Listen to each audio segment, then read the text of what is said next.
Yang kita sebut ini. Oke, selamat siang Tribuners. Hari ini kita berada di yang nantinya ini kan acara preskon dan launching Palembang Youth Sport Event 2022 yang dilakukan oleh Dinas Pemuda Olahraga Kota Palembang.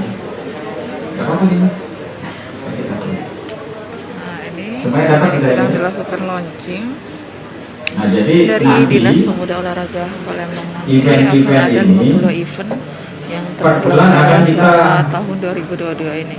Ini promosikan dari Kepala Dinas Pemuda dan Olahraga. Ya, yang namanya nanti Youth Sport Palembang Mandi Event. Ya, jadi ada beberapa event yang akan digelar oleh Dinas Pemuda Olahraga Kota Palembang yang sudah dimulai sejak bulan Januari hingga Desember nanti. Ini salah satunya akan melakukan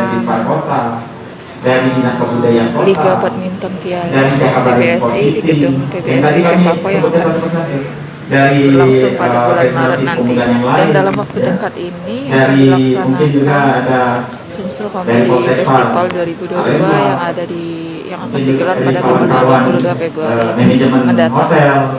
Kami juga info ini dapat dari Dewan Kesenian Palembang yang terkait dengan kegiatan yang terkait dengan kepemudaan. Jangan lupa subscribe, share, komen, dan like ya.